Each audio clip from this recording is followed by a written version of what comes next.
Welcome to EV Marketplace. I'm Rosco, and it's 6:30 on a Wednesday night.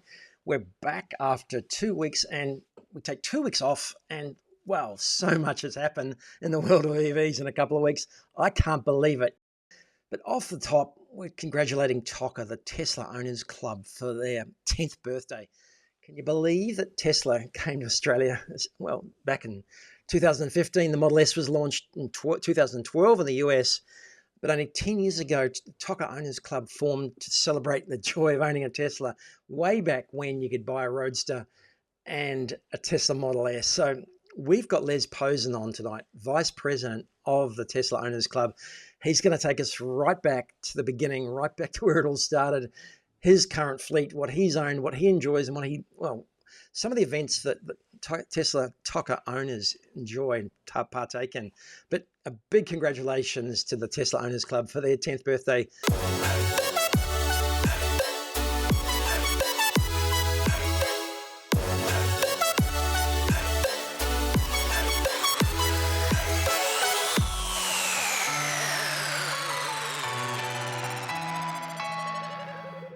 Hey, Les, thanks for joining us. Welcome, Rosco.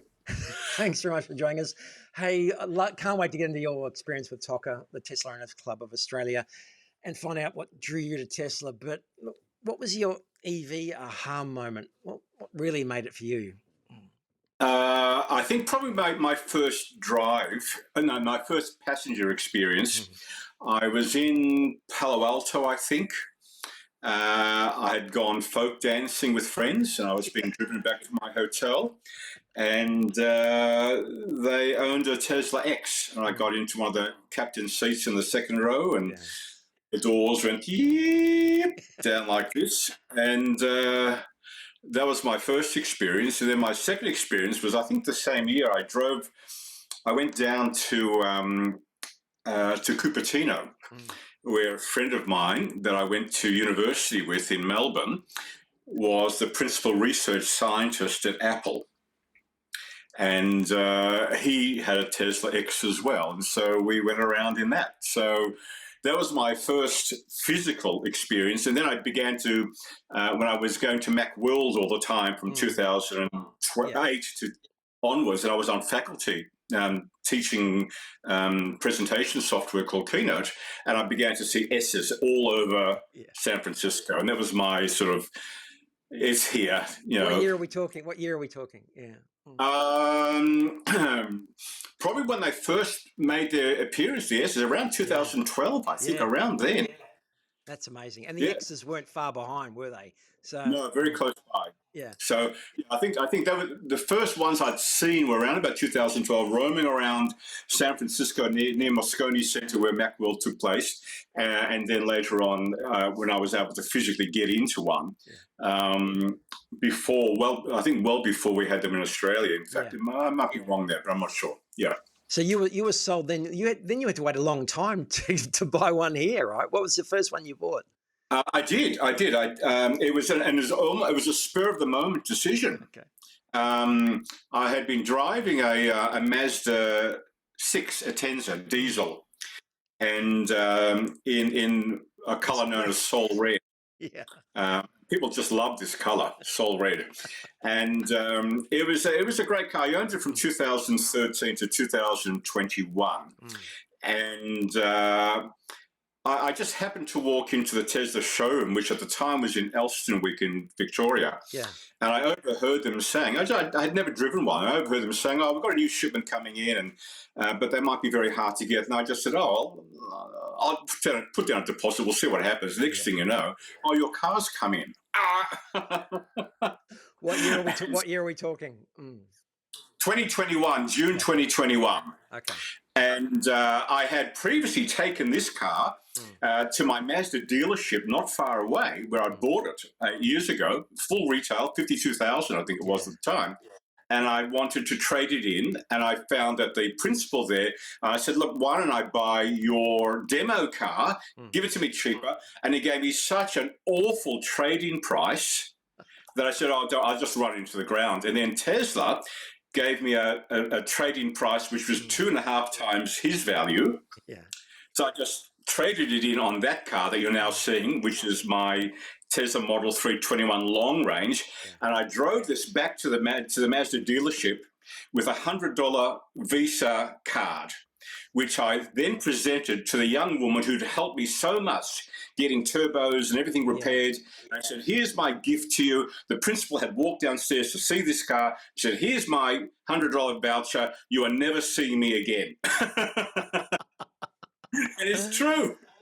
And so I took possession of this car in June 21, and I think I probably joined TOCA a few weeks later in June 21, member 1984. So, yeah, and what attracted you to TOCA? I'll put the website up and something which I believe is going to become part of my life. Yeah, I joined a club. Okay. I did this with the Macintosh, which I was introduced to in 1988. And I then eventually joined a Macintosh user group, and then I became on the committee, and then I became its president and so forth. The same with my psychological society. I'm a psychologist. I joined that very soon after registering in 1983, then went on committee and then became a secretary and da-da-da-da. So anything I take an interest in that I think is going to become part of my life, I tend to join, observe, and then try and change. It's the nature of the beast. I do this. I've taken up pickleball the last 4 months. I've already joined the Pickleball Association Victoria, learning the rules, and that's what I do. That's how I operate. I know we contacted you yesterday, and I think you'd just come off the pickleball courts. So I have. We'll come back to what piqued my interest about one of the things you said about your career in psychology. We'll come back to that, because that's, those of you who don't know Les, he's got a very specialist, or had a very specialist angle, I guess, in psychology, and it's a huge help. I didn't realize it existed, but let's just leave it there, and we'll come back to that, because I want to stay with TOCA for a minute, but I definitely want to come back and explore that a bit more. So, and the TOCA Club, and they'd started in 2016. Can you take me back to the origins of that? Well, there weren't that many Tesla official clubs that were sanctioned by Tesla itself. You had to have at least 20 cars registered in Australia or in your country to form that club. The club had to sign, its committee had to sign NDAs, because you got advanced knowledge of what Tesla was doing before the community did, and sometimes even before journalists did. Yeah. So while there are lots of interest groups around and Facebook pages, there's only this one official Tesla club. Okay, so let's dig deeper there. So if you go to Facebook and Reddit and whatever else, there's lots of interest groups around, led by one or two people and administrators, but they don't really it's a Facebook meetup. Not everybody who joins those groups is actually favorable towards Tesla. Some people just join it because they hate it and just want to have a spray every time they get. True. This is not what happens when you join a club like Tesla. We're all in it together as a community to learn from each other, and to have special evenings and special presentations and special events. So it's quite different than what Facebook has to offer. So there's direct communication between the club and Tesla for launches or for other events, is that? Oh, yes. So in the past, when there was a Cybertruck came to Australia, we were one of the first to be able to go there and get close to it, got them to do a light show in the Cybertruck. No one had ever done this before, not even the States, got them to do a light show for us. Yeah. When the new Highland 3, the current Model 3 was released, we had a special unveiling for us. We kind of missed out a little bit on the YL, because that caught everyone kind of a bit by surprise. They rushed that, didn't they? Yeah, the States. That's the most recent. That's the most recent one, right? Yeah. So that's the extended version. Yeah. So we will have various state groups do get meetings with Tesla distributorships or the local venues where we can have special nights. I'm trying to arrange one with our Victorian state rep where we can go to the Tesla Repair Centre in Oakland and have a look and ask them, what happens from the moment you go onto your app and say, I'd like to organise a repair, not a service, a repair. What's the process? Show us the machinery. Show us that. So that's what we're trying to organise. I guess Tesla have been known for not doing much advertising. They talk directly to customers, But you guys, and they haven't been at a lot of events, but you guys have been at just about every event I've ever seen, motor show, community shows, all sorts of shows. Do you do a lot of work in that area? Yes, so when there's an everything electrical or the motor show, not always is Tesla present. Yeah. They're very choosy about which shows they present to. But sometimes what they'll do is they'll give us some demo cars to mix with our own members' cars, and we will attend and we will show how the cars work. We won't drive them around, but you're going to get the user experience, not a salesperson or not a someone who's there to sell you something on commission. That's not how Tesla works, and that's not how we work. That's a great thing. I've enjoyed engaging with the Tesla Owners Club at those shows. They're talking to owners.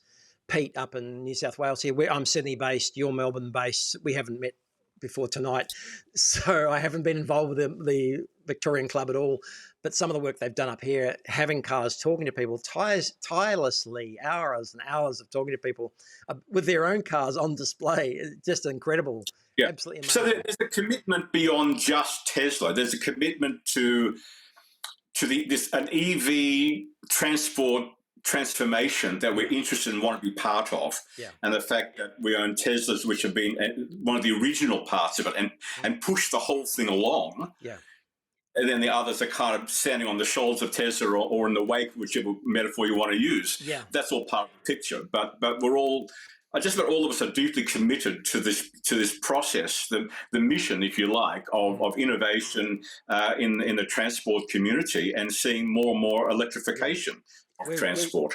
We were talking before, and we're both verified tech heads. It sounds like from your experience, you've been involved with computers and tech for a long, long time as well, myself included in audio visual. It is probably the most natural thing in the world to the both of us, and often doesn't need explaining because it just makes sense, I guess. Do you find the same thing? Yes, the easiest way for a Tesla owner to convince people to get a Tesla is to invite people to come for a drive and watch what I do. And just take the mystery out of it. It really is about demystification and demythologizing, because there's so much scuttlebutt and talk and this and that. But once people put their bum in the seat, whether it be the driver's seat or the passenger seat, and they watch what you do, and they see how you operate the car, there really is a transformation you can hear from them. Like, oh, it's like that, is it? It's not that different from their car, but sufficiently so for their curiosity to be piqued. Exactly. Yeah, no, it is amazing. Again, it seems really natural. But have you? Do you think you've personally sold a lot of Teslas? Well, hard to know. Hard to know. I think I know what I'm doing when it comes to picking up on people's miscommunication about it. I must say that one of the things I do from time to time is hop onto Facebook and Reddit and X and whatever else, and whenever I pick up on a misapplied idea, I gently chide and challenge. It really is good practice for a clinical psychologist to keep cool and chill and push back gently, because that's kind of my day-to-day work. You're supposed to be a professional at that, right? If anyone knows how to do it, you should know how to do it, right? So. Yes, to be persuasive when people are resistant. Exactly right. But do you think anyone's gone out and bought a Tesla the day after you've probably taken them for a drive, do you think? No, I don't know. Not that I've been fed back, but we did have an event on Sunday, just past March 22nd, where 75 members in Victoria. We had them all around the country, by the way, but I was in Victoria at a place in Werribee South. We organised 75 people, and it just so there were about 35 to 40 Teslas sitting around the car park. Not something you see every day, of course, unless you go out to Tesla. And even then, you don't see that many sitting up there. And there were a couple of people there attending just in their own volition, having lunch. And they said, "What is going on here?" They were signed up on the spot. Like, what's going on? Didn't know such a group existed. That's brilliant. No, that's brilliant. Look, I mean, there's been a lot of ups and downs, and we're going to intermingle your story, the story of your cars, and we're only up to the first Model 3 at the moment. We'll intermingle it with the story of Tesla itself, do you think there's another brand that you would consider?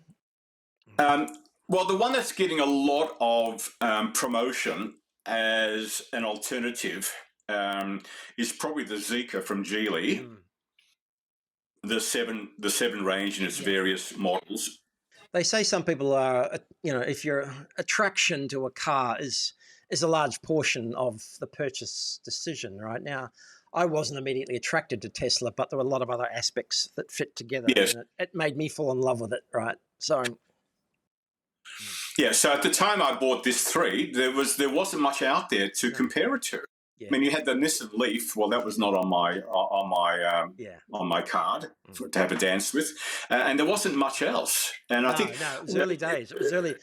It was very early days, and then you were 21. Yeah, yes, My first one was 22. By that stage, it was Polestar 2. It was Atto 3. It was Model Y. It was Model 3. But yeah, not much else still, even at that stage, apart from the Nissan Leaf, which was disappearing fast.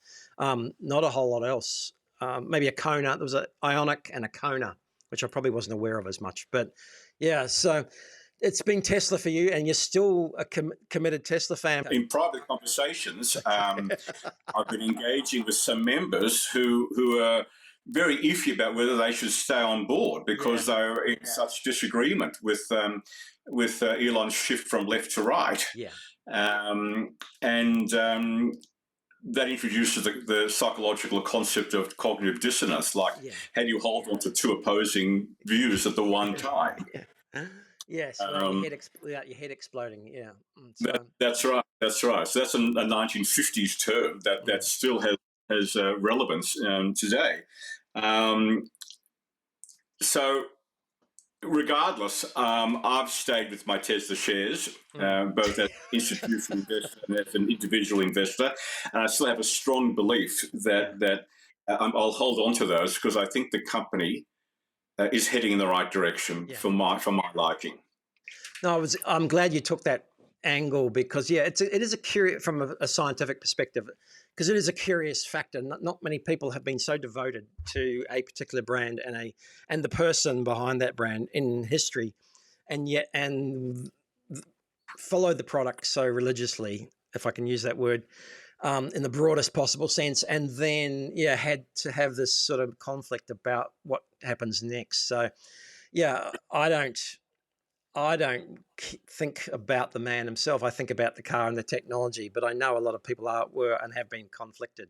So how do you think that's fallen after a year or 6 months in TOCA after 6 months or so? Yeah, there were lots of stirrings and lots of conversations, and we did lose a few members over it. Really? But most have not. Most have stayed because they value the product.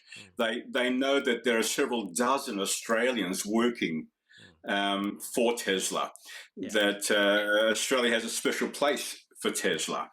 And so, one has the ability, I think, to compartmentalize and put things into perspective and value what we're seeing here. We value the car and what it can do and the foresight that it brings. And don't forget, without that car being present, at least the 2018 Model 3, we're still going to be another 5 years behind. I agree, and so I know there's a lot of positives on the ledger, and there's some strange negatives. But I agree with you. Without Tesla, we don't have an EV industry. That people say to me, "I would never give that man my money." And then you ask them, "But what happens if you get caught somewhere and you need a supercharger? Would you use the supercharger?"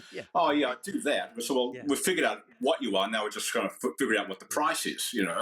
So you find these little anomalies along the way where people meet principle. But back to the positives of the community and the club, you've talked about the direct connection with Tesla, I think, which no other organisation has, or even if they purport to. What else do that do? What sort of things can members expect on a weekly basis or a monthly basis? Each month around the country, the various states will set up various events. Going on a cruise, not by ship, but a car cruise, a convoy, from place to place, usually with a special mission in mind, is what we do on a monthly basis. I organised one 2 weekends ago with 4 stops. It was a market a farmer's market stop. So we started in the in Melton South, and we went off to a place called Balan, to a Country Women's Association, farmers market there, and then we went off to Trentham in Daylesford, and then we went off to Kyneton for another farmers market, and ended up in Castlemaine for another market.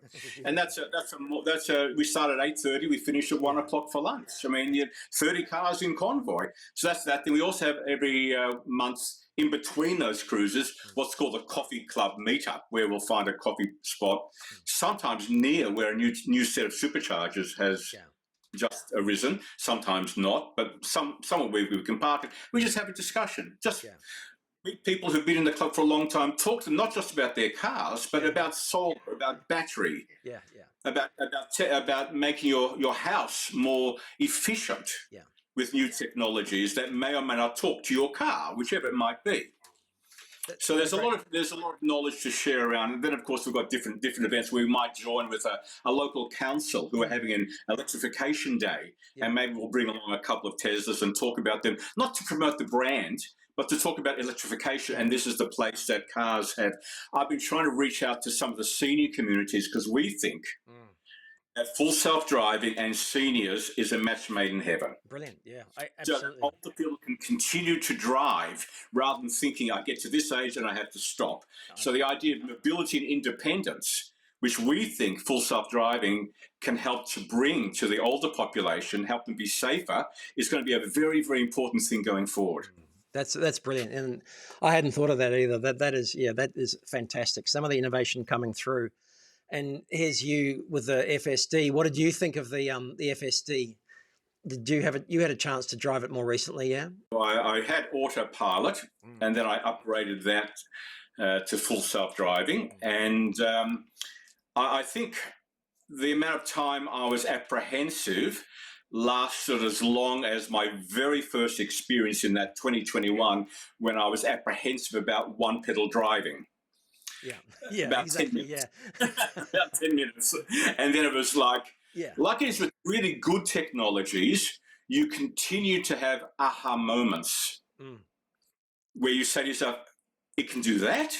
So I continue to have with AI, with ChatGPT and Claude and Perplexity, because I now train my fellow psychologists how to use that in their practices. And I continue to have aha moments. It can do that. It can do that. And that's what happens with FSD. It can do that. And we're still on version 13 in Australia. We haven't got to 14.3, which is due to be released in the States in a couple of weeks' time. Hopefully we get that. And that will take it to a whole other level. After the first Model 3, there was a second Model 3, right? I'm starting to see a theme with the colours here as well, Les. So that's the ultra red, or the stealth red, that Tesla made, which is a bit similar to that Mazda Soul Red. It sort of depends on where the sun's shining. It takes on a different gleam, different shine. So and I changed my number plate as well. Sure. Did that one go with the car, or did you keep the other one? I kept the Les 3 one. That was originally I had that for like 15 years beforehand. And the Mazda, if we go back to that one, has the number plate Les 747.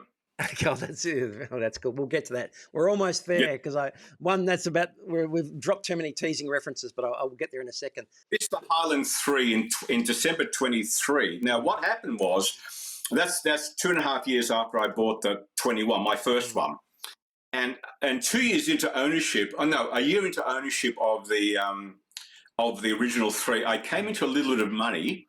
And I said to myself, I think I'm going to get myself a Tesla S. Not the plaid, I didn't need it, but the long range, because I really wanted the long range and the extra space, because I've got a big German Shepherd dog. And it doesn't work. It works okay in the back seat of that, but not brilliant. So I put an order in for that, $250 deposit, put an order in for that. And then, of course, what happened to the S and what happened to the X? Exactly. Yep. And Tesla said... Tesla said we'll give you your deposit back, but we'll also give you $2,000 to your next car as long as you order it by October 31. Oh, yeah, okay. So I said, and then they released the Highland. And it was a big shift from the 21 to the Highland. So, I mean, what are you going to do? So that's where that came along, and I had to sort of I shed a tear or two about not ever having an S, and so I ended up with the 3. And as it turns out, I must share with you, Roscoe, it was probably they did me a big favour, because really the S would be much too big for me, and the S was perfect for what it could do. I was going to say, we've got one on the site that is absolutely pristine condition. I would recommend to you for about $40,000 if you're really keen. Brilliant car, but no, I hear you. But I do want to ask you, what did you think of not having any stalks going from the first generation 3 to the second generation 3? Oh yeah, that took a little getting used to. Yeah. But again, with me, I adapt very quickly to these changes. There was, of course, a build-up of big muscle memory that I had to sort of get rid of. But you have to remember that, I drove Japanese cars until I bought the 2021.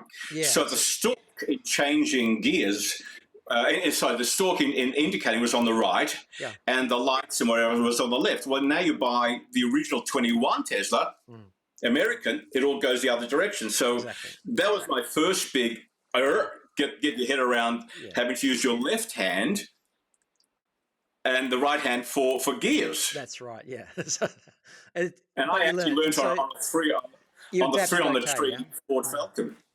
You adapted okay, yeah? Yeah, I'm pretty good with that sort of stuff. I know how to do that. For instance, I can now fly, if I choose to the States, hop off a plane after 14 hours, go over to Hertz and Avis, hop into a car, drive it around for a couple of minutes, and my mind is set.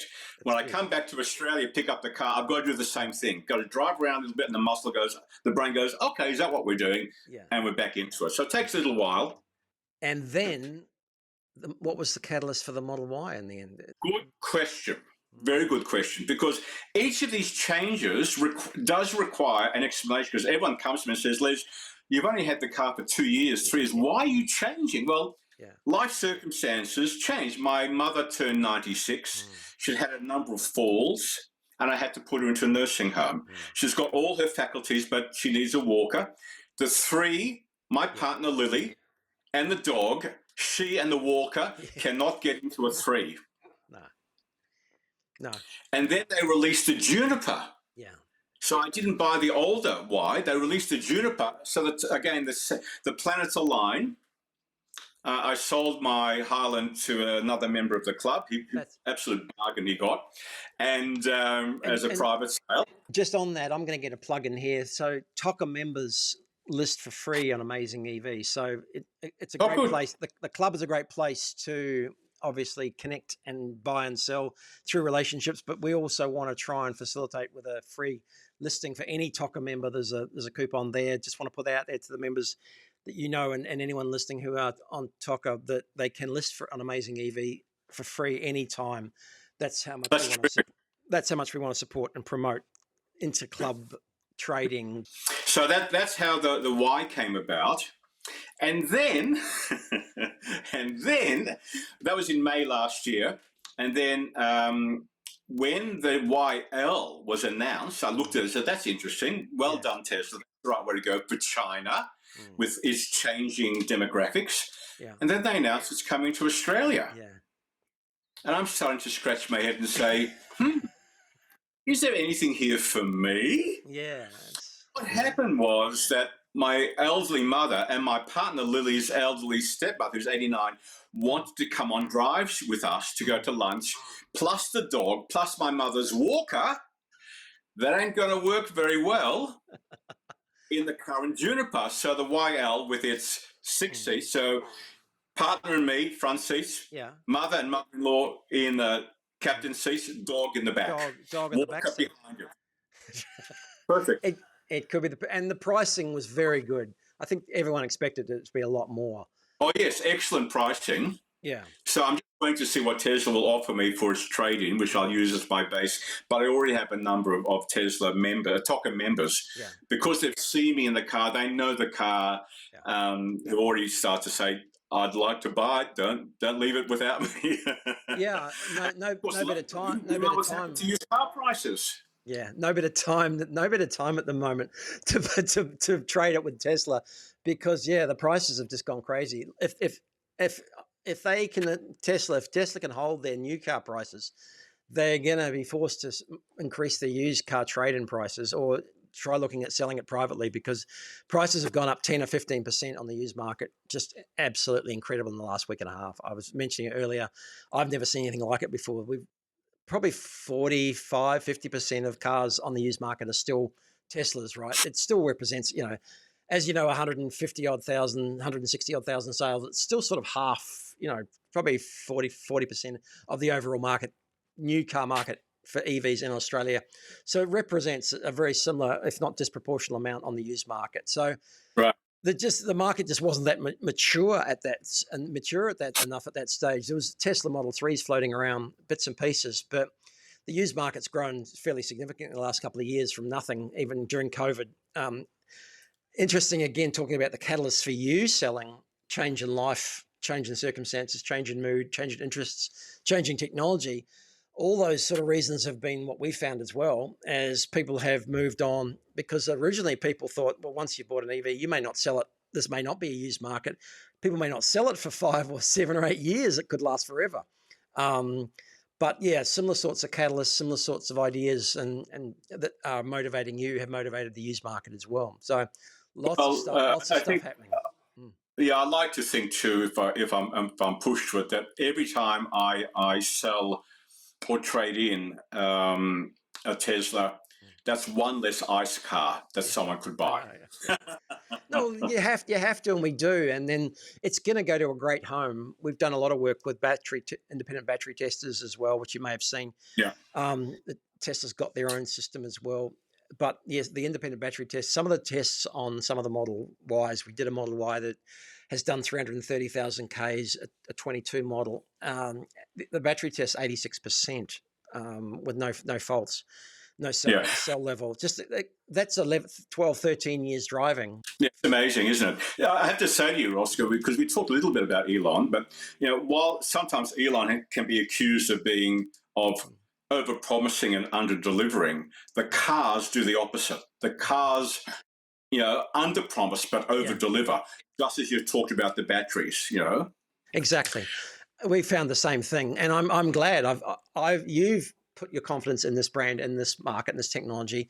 I've done the same thing with a business that luckily a few things have fallen into place, that battery longevity and reliability and lack of maintenance, and particularly with Teslas, and drivability. I've done 100,000 Ks myself in my 22 Model Y, and it's fallen into place in that the used market, the cars are better and will last longer than probably anyone ever imagined. So you and I both have to push back every so often when people say, oh, but the batteries won't last. It's going to cost you $20,000 for a new. We've got to challenge those myths and the misinformed. I joked with some people on my TOCA Discord group today, and I put up a picture of one of the Mars rovers. Yeah. And I said, they started to go up to Mars in 97. They're EVs. Battery-driven EVs. Exactly. Look at the hostile environment, and they're still going. I know, that's right. You've got to find your way to push back against some of the mythologies that creep into the conversation. Yeah, I know, and those are sort of discussions that you're still having on a day-to-day basis. But the number of people that have mentioned to me, I've had more people, I don't know about you, in the last 2 weeks than I have had for a year, mention EVs in a positive, start the conversation in a positive light, rather than a sort of a tentative, maybe they're trying to probably dig themselves out of a hole about reliability or fires or battery. But I've had more people come to me starting the conversation in a positive way. What are you here in the last 2 weeks? Yeah. So what's interesting is that after all the proselytizing and the going to events, whatever else, look at what's pushed along people's awareness of what EVs have to offer. Exactly. The same old thing that happens when people go to vote, they hit pocket. Exactly. Money. It comes down to money. But let's just spend briefly a bit of time while we've still got you on your business and what you've been doing. Because again, I'll let you explain it because I'm fascinated by this. Oh, okay. Well, you can see behind me, this is Sydney Airport. This is a video recorded from the Qantas Club when I happened to be there waiting between flights. So This is when I work with patients who have a fear of flying or fear of anything to do with transport, which could be elevators, it could be driving, it could be bridges and tunnels. So they often go together, by the way. Okay.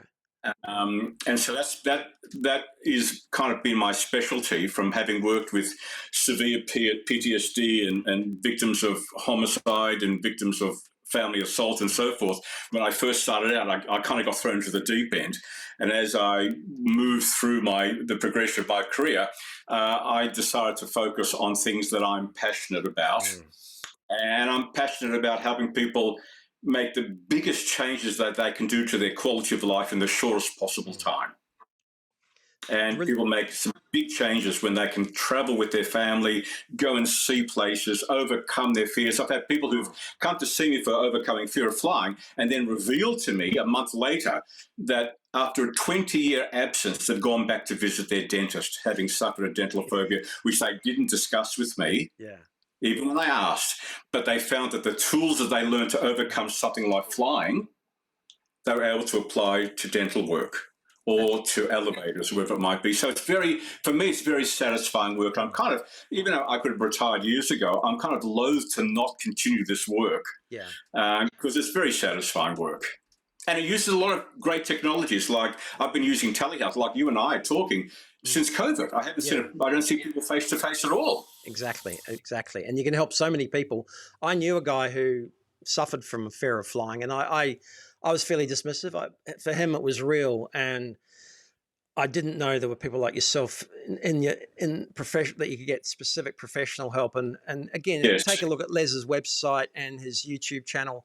We'll put some links below, and just take a look at some of the chats that he does there, because one of the most fascinating charts I saw that you'd done and put up was the chart where, and it showed the degrees of fear for someone, not a typical person, but someone who might have a fear of flying. But all the key points were all the points leading up to actually takeoff. There were about 7 or 8 touch points leading up to takeoff, whereas I thought it was getting on the plane and flying. So that caused more anxiety than anything else. So I was fascinated with that. But more on that, and I really appreciate you sharing that, Les, because that is fascinating. We could go on all night, but back to TOCA, and we'll wrap up on TOCA. So if people are interested in TOCA, can you tell us a bit more about the details of joining, where we can find them? Sure. The easiest will be at the teslaowners.org.au website. You can log in and sign up for membership. It's $25. You don't have to own a Tesla. If you're interested in Teslas, you can come along to events and meetings, and maybe ring up or get in touch with one of the committee members and say, I'd like to come on on a drive, one of the cruises. Can someone help me do that? And we can facilitate that, and just learn about what these cars are all about from users, people who have these in their possession day in, day out, and learn the ins and outs of how these cars operate and the operating expenses. How much money am I likely to save in fuel and servicing over the lifetime of this car? It's going to be something like $2,500 a year. That's the last numbers I saw being offered. Yeah, so that's what they can do. Just join up here. There's an app you can download called Member Jungle, which was written by member number 1, and that goes onto your smartphone device, and that's where you're updated with events around the country. Well, absolutely brilliant, because amazing organisation. I didn't realise you were so close to Tesla myself. Great insights about what you've owned, where you're going next. And as a TOCA member, on behalf of TOCA members, thanks for everything you do, because it just seems that like TOCA members give, and no doubt the executive for a non-profit organisation is just giving as part of this organisation as well. So thanks very much for joining me tonight. We're celebrating 10 years, and it's going to be another 10 easily. There's no doubt about that. Thanks, Les. Good to see you, and good night for now. Thanks very much for joining me. Thanks so much too. Bye-bye. That was Les Posen, TOCA Vice President nationally, joining us from Melbourne. Amazing organisation, brilliant club. There's other car clubs, there's Facebook groups, but you can see what they do for people. There was a lot of events around the country last weekend, but they're coming up. Coffee meetings, drive, cruises, all sorts of interesting shows. I also do a lot of education stuff online as well. So just keep an eye out for that if you're a Tesla owner. If you didn't like Tesla, you're in the wrong place tonight, but wanted to just celebrate the Tesla Owners Club.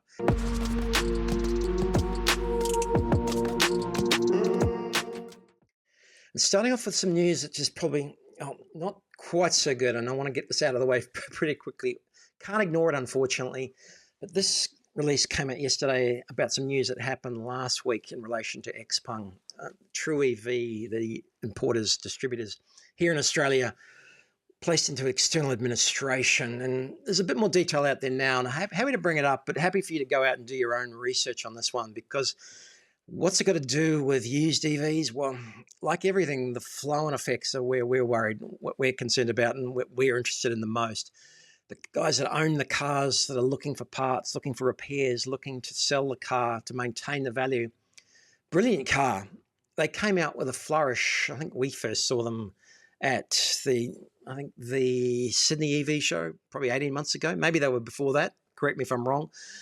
Then we saw them at Everything Electric. They've just about done every show. They've been supporters of just about everything. You couldn't ask for more. They're fantastic facilities, fantastic dealerships, brilliant car.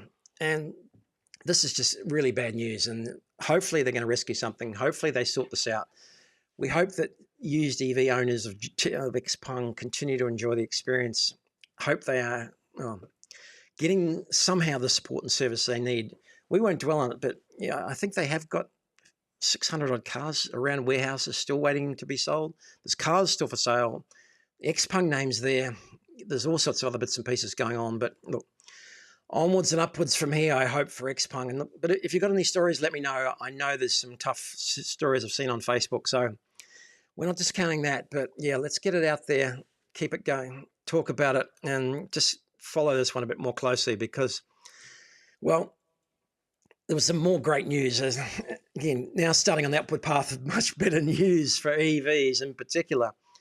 There's been a bit of hint, and we did a bit of work in the last couple of weeks about FBT, the FBT exemption for used EVs and new EVs that are leased on a novated lease. So that piqued our interest because not many people knew that you could novate lease a used EV as long as it was purchased after the required time and met their requirements. If your circumstances dictated, no financial advice. But not many, well, we realised that after we'd done a bit of work, if you looked a bit more closely, the government was under review. The whole policy was under review, and the government was looking at potentially changing this. Now, nothing's coming out, but we spoke to Tim from WhipSmart a couple of weeks ago now, and yeah, he had a strong feeling that the government were reviewing it, and they might have on a timetable, but they might have brought some sort of result or revision forward as part of the budget. So still watching that space. This is on a different track because, well, other rumours today out from circles about some sort of national user road tax as well. But a couple of bumps in the road. This one hopefully a positive because they've put out a statement. Again, they didn't wait for the budget here. They put out a statement straight away that as part of this Australian exemption from the European Union Free Trade Agreement, they've dropped the 5% tariff on cars from Europe. So that includes EVs, that includes all cars. And I probably bet you didn't even know we had a 5% tariff on cars from Europe.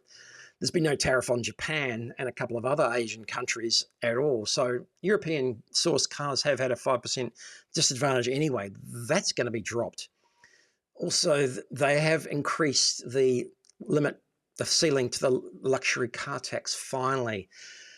Now, I don't know the details of ICE cars because I don't really care. But for energy, the statement here says here, for zero-emission vehicles, the ceiling has been increased from $90,000 to $120,000. So once again, that has a huge impact on new EVs. You might be able to now get your BMW iX3 for closer to $100,000 instead of $109,000, but we'll have to wait and see what BMW do with these prices.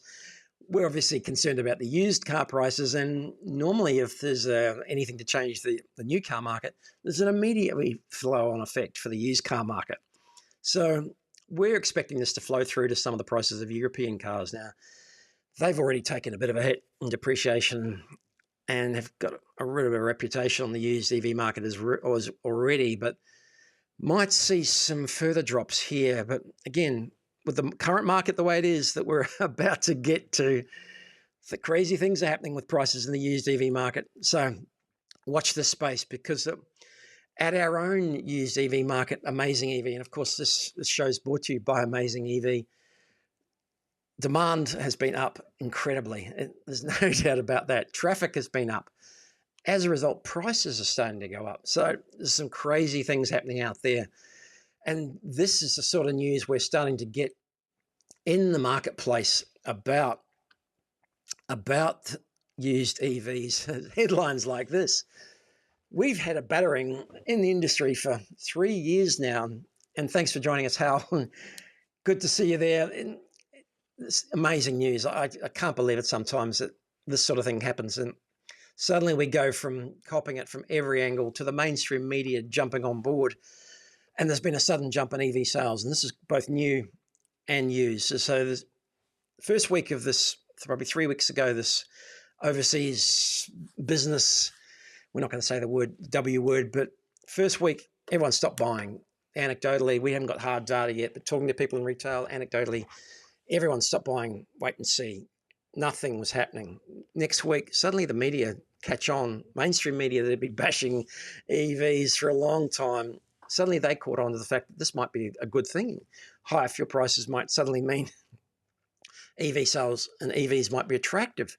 Suddenly we were starting to see all sorts of articles from the ABC, who perhaps had hoped to be on board, about soaring prices of fuel causing a spike in EV demand or interest for a start. But from what we hear in the industry, that's flowed on to new car orders.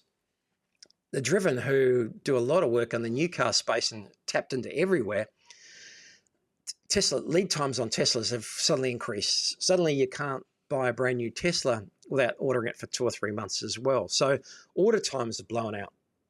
We've seen on the used market much higher increase. Car sales, who we follow, who might cover 90% of the cars online, private cars for sale, private EVs for sale are down by at least 100%. They dropped in half in the space of one and a half weeks. Prices we've seen have increased. We looked on the Tesla website just to give you an indication, because prices have increased as well. It's almost impossible to buy a Tesla or anything else at the moment used. Here's a couple of examples of Tesla Model 3s from 21 and 22, well over $40,000. So these were cars that were mid-30s 2 weeks ago, a month ago. So it's an incredible effect just at the moment that we're seeing from the NRMA's perspective. Bridie Schmidt, who we talked to as well, has done some great work here. She was off the mark on Monday, reporting that NRMA insurance inquiries for EVs were up 15%, and that was just on Monday. So as the weeks unfolded, we've just seen more and more. We've seen more and more people just getting involved, and I'm going to put more and more people getting involved with looking, and that's translated into sales really, really quickly. In fact, at AmazingEV, we've actually had such a demand and increase in interest that we're struggling to get stock now. Things are getting sold quicker than they're going up. Really big change. And long term, I guess this doesn't represent a massive shift in the industry. We'd love to see it, and we're encouraged by the results. But the market's so small, both for new cars and used cars. Remember, only 10,000 new cars are sold a month, 100,000 out of the million. Market's still growing at around 10% on new, and on used it's only 1.5%. We're getting 3,000 or 4,000 cars sold a month on the used market.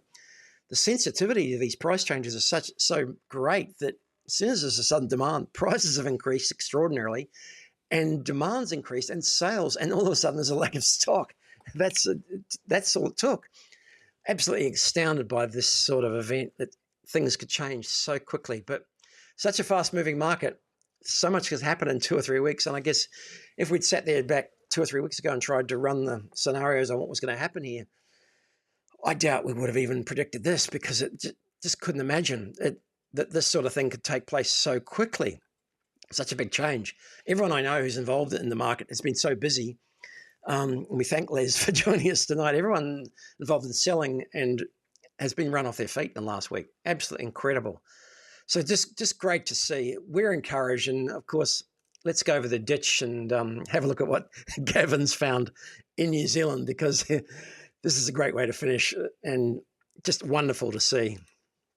I'm at Drive EV in Taupo. They have sold every single car they have.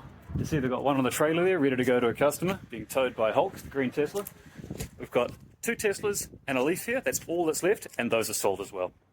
First time in my life I've seen that car yard empty. All the EVs have been sold. There goes the very last one right now. Off to a customer, man.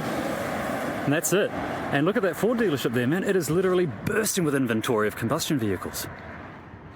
That's empty. Like, really empty. And they've sold every car they have. Just love Gavin's work. Most of you probably follow Gavin. Just extraordinary. And he's building an Allegro EV, which follow that one as well, which, yeah, again, amazing story, amazing guy in New Zealand. And just love that. And there's an EV dealership, pure EV dealership in Taupo in New Zealand, and it's empty. I mean, that just typifies the New Zealand market for you as well. But similar things are happening here. Great to see, but yeah, hopefully we'll get it leveled out now, because we don't want to see too many price rises putting people off. We still want people to be able to enter the market, and we're still getting strong inquiries. So again, if we can help anyone out there on AmazingEV, we're still happy to offer you a free listing. Use the coupon, I'll put them below, AmazingEV. Doesn't matter if prices are going up, demand's going up. We're still happy to help people. We're still building the market. We still want to help you. Take a look at what we've got for offer. There's still a couple of Teslas there. Again, something about blue and AmazingEV. We don't chase the blue ones, but there's a lot of blue cars out there, and it's amazing. Have a look at some of the Teslas we've got out there, because they represent great value still at the moment. I'm not sure if some of these guys have put their prices up or not, but a lot of blue Teslas at the moment. Hurry, because yeah, we're not trying to create some FOMO, but if you've got some interest, people are putting prices up around the place, and I'd say anecdotally they're up about 10% within a week, which is an extraordinary thing. I can't wait to see the sales figures from the AutoGrab and the AADA next month. I wish we could get them now.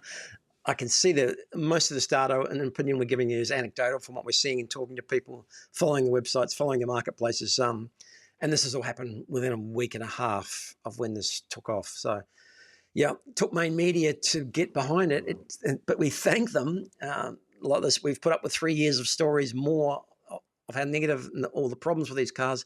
All of a sudden, they're the answer to everything. So for a while, we're not smug, but we will take it, and just glad that they're on board for a change. So happy to move on to my favourite space of the evening as well. And we are back. We are back. We'll run that one more time. We are back with EV Inbox, and happy to get, again, inquiries for anybody who's wanting to look for a new EV. We're happy to try and find something if you can, and we get a lot of inquiries through the inbox if we haven't got the stock at the moment. Happy to help people find an EV, especially now. Got this one from Miriam, not her real name, looking for a long-range Polestar 2, 2024, ideally around 45K, open to another small, medium SUV options, just wants the good range by the looks of things. She's in Sydney. Not giving away too much detail, but if you've got anything, let me know. Polestar long range, you'd still like to sell. She's pretty realistic about the price. Well, maybe not anymore. Maybe these are back to 50.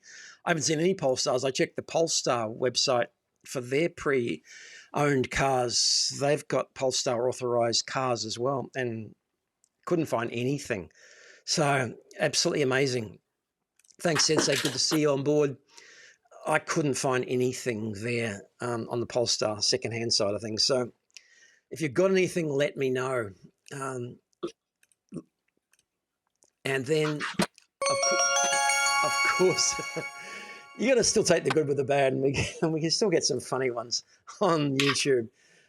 These guys, again, just sometimes there's still some contrary people on YouTube. I can't remember which video this one was for. One of the ones I was commenting about EVs. EVs will only ever work in the big smoke. They are not practical for anyone in regional areas, limited range, all but zero. This was only a couple of weeks ago, not 9 months ago. I don't know where 9 months ago, but this has only just come up recently on one that I noticed. And luckily someone struck back with, LOL, you don't have a clue. I fell for this rubbish. I've been doing road trips, no problem, and do 400, 600. So someone's still preaching to the unconverted, and then someone's come back and they've answered it. I don't need to respond to these guys. They're answering themselves online. So still a bit of banter going on YouTube, which is really funny. Just some very strange things. Inbox not coming onto the screen. Okay, how about now? No IQ filter on YouTube. All right. How about now? Here we go. Okay. Mrs. Amazing is giving me a bit of a warning about something missing, but I think we're back online now. So thank you. You can hear me. We're working with a new system, but it's pretty good so far. It's like a lot of things. But this sort of thing really makes me happy. Someone called HAL 9000 PC after we had a few problems last week. Speaking of problems, put a post up to say, look, we tried Wednesday, we tried Thursday, just had real problems with the system we're using. So HAL, thank you. No worries, guys. I work with tech every day, and after all those years, I still got trapped. Yeah, so I really appreciate it because, like anything, gave it a try. I gave it probably 48 hours of my time to try and figure it out. No names of what system we were using, but by Friday, I'd sourced another one. Saturday, I'd tested it, and Sunday, we had it up live again. So more fun, more tricks, and getting used to this one. But again, looks like we've got more tools, and it's faster to get this thing going. All good. So sometimes one door shuts and another door opens with a lot more opportunities behind it. So that's my favorite part, still the EV inbox. Didn't like Tesla, you're in the wrong place tonight, but wanted to just celebrate the Tesla Owners Club 10th birthday this week, and next week we'll be back into more deals, data and discovery on AmazingEV. And thanks for joining us this week. Thanks to all those. Joseph, good to see you. HAL 9000 PC, thanks very much. Mrs. Amazing, thanks for your comments. We've got a few more listeners tonight. We're back on track. Really good to see everybody, and we'll take you out with our cruising of Amazing EV. There's a few for sale out there at the moment, so you better get them. They're going fast.